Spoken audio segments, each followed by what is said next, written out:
Hi, I'm Danielle DeLuca-Pytell, your girlfriend, the plastic surgeon, and today we're going to be talking with Kristen, who is a patient who experienced a complication. Complications can occur in any surgery, and she's going to talk about her firsthand experience, what it was like to recover from surgery with a complication.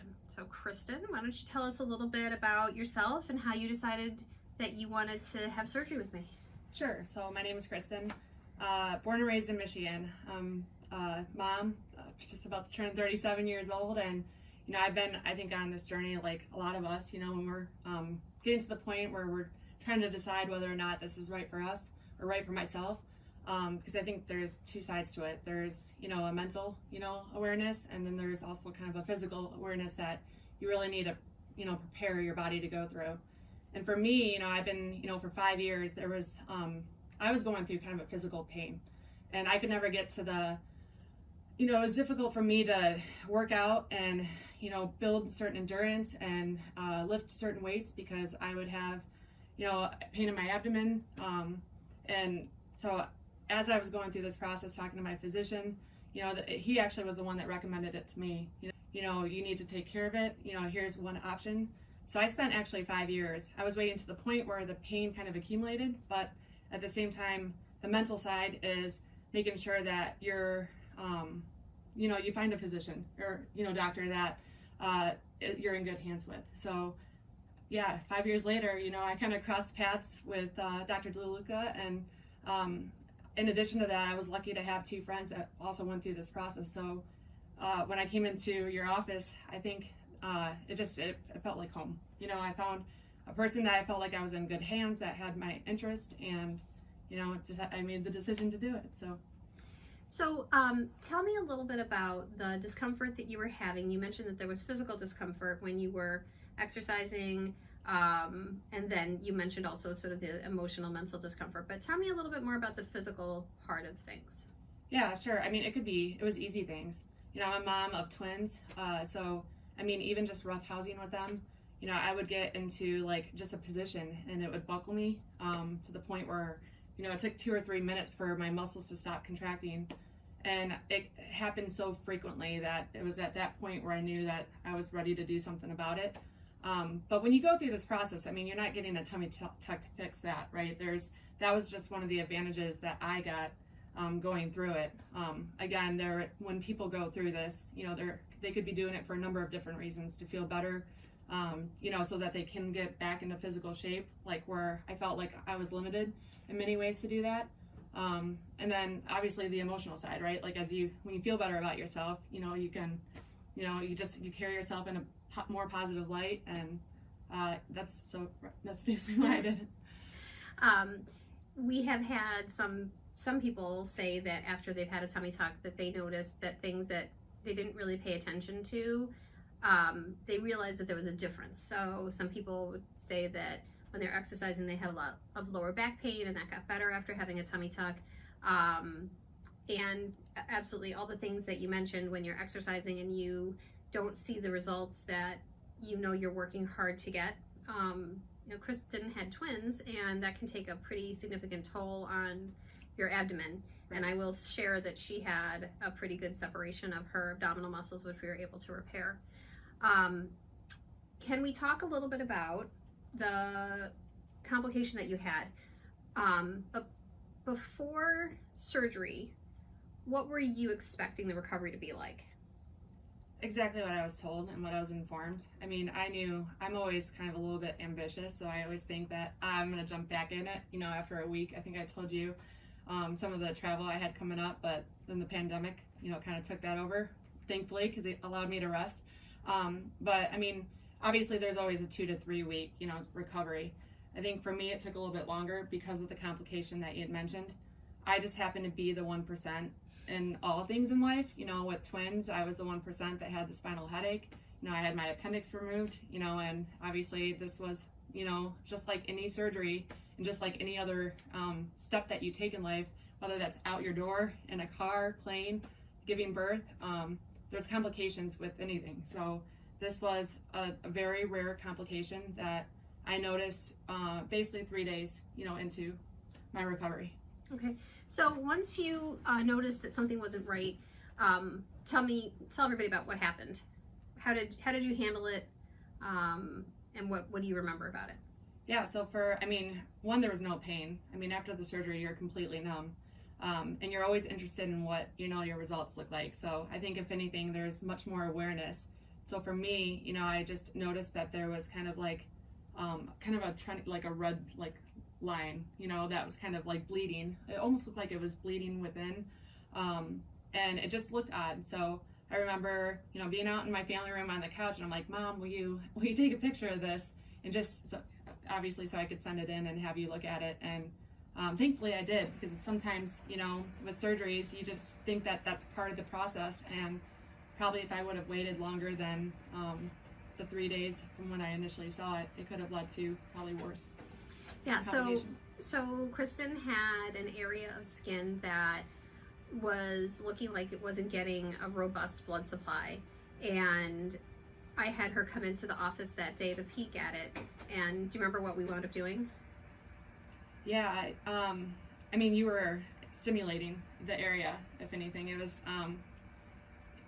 again, like you feel like going through that and kind of poking, at it to, I'm not sure what the, medical term is for that, but you're just kind of, here's where the mental process comes in, right? Where you're just physically trying to process, okay, what is going to happen? How long is this going to take to recover? But again, going back to like what you described, and you were connected with me throughout the entire process. And that's where I feel like picking the right physician is really important. You want someone that is there with you every step of the way. And when that started happening, I think we were in communication nonstop, which brought me at ease, because I made a phone call, I think that 4th day, like, what is going on? But again, just like having kids, you kind of have this flood of emotions that come through, because your body just went through this kind of traumatic, experience. It's recovering. But you really helped me get through it. So we were talking about being in constant communication. So from my standpoint, I knew what to expect, but I know that you didn't know exactly what to expect. At what point did you feel like everything's okay? When you told me to stop searching the internet.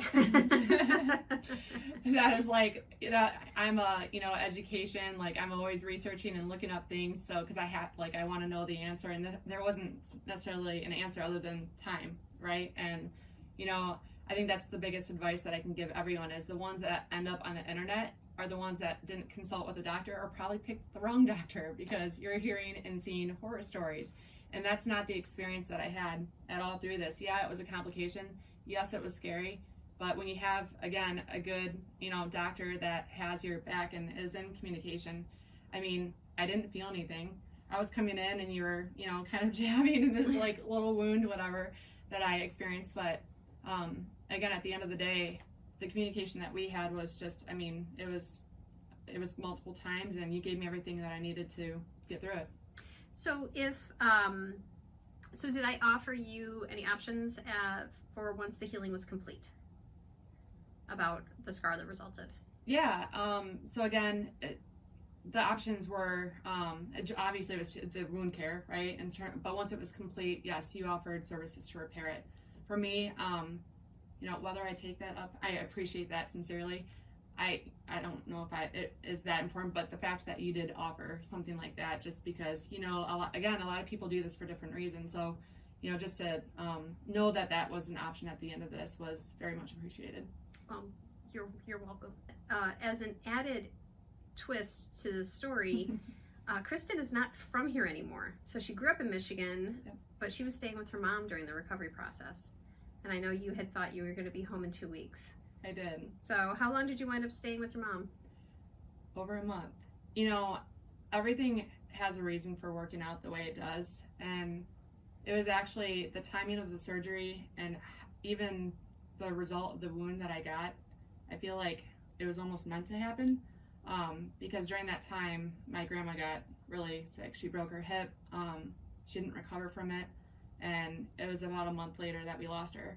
So even though I got to stay home for the next month, my mom did an incredible job as my caretaker, and my husband was just as supportive. He was down like every week with the kids, and by the way, it's a 3-hour drive. So there were some commitments there, but I had the flexibility with my work given the pandemic, the new virtual way of communicating and doing business, I guess, and had a great support system with my husband and my mom. But I also got time that I would have never gotten had I not gone through this. So I'm trying to look at the glass like half full here, and I got, again, that time that I would have never gotten with her. Would you still have the surgery again, knowing how the complication played out, and do you still think it was worth it for you? Absolutely. I don't think you can live your life with, the fear of being a statistic, the 1% especially, for the reasons that I listed before. But again, I think when you find a doctor, I will be coming back without a doubt to you over and over and over again. I think many people will say that too, that follow, or if you follow them. But yes, I will absolutely do this. I would do this 100 times. What advice would you give to somebody who is contemplating whether or not to have tummy tuck surgery? Be ready for it. You don't want to push yourself through something that you're not ready for, but at the same time, the biggest thing is, have a support system. I've seen too many people, again, because I'm online watching and trying to figure out what this process looks like, but I've seen a lot of people, even that I know, that have tried to jump back in it too soon, that have pushed themselves to do things that they probably shouldn't have done. Again, time heals, and if you're going to do it, just make sure that, you're physically going to let your body rest, because I think the results just turn out that much better. Yeah, and, looking at your before and after pictures, nobody would know that you had a problem with your scar healing because it's still concealed underneath your underwear or bikini line. It pretty much sits right above my C-section, so no, it's very well hidden, and that's, again, going back to your offer as far as doing any type of repair and touches. It's like, why? No one's gonna see it other than my husband. So no, it's very well hidden. Good. Overall, if you think about you before having tummy tuck surgery and you now having gone through the process and having recovered and kind of returning to your life, what kind of things feel different in your life today? Physical or emotional or any of that stuff? I think both. I used to wear high-rise pants just because, I felt more concealed. I do feel better about myself. If anything, I think it gives me especially now that I don't have the pain, I can get back to working out. I have been periodically, not as much as I should, but that's because of work. But just in general, I think that the mental and the physical, just awareness and what I can do now has helped me significantly. That's excellent. Yeah. Well, thank you so much for coming back all this way to talk about your experience. And I know that's going to be really helpful for... I should say something. Go right ahead. I drove 3.5 hours to come to you and have you before surgery. So, no, I appreciate it. It's worth the drive, and we'll continue to come back. Well, thank you. Absolutely. And if you have any questions, please don't hesitate to reach out. Thank you.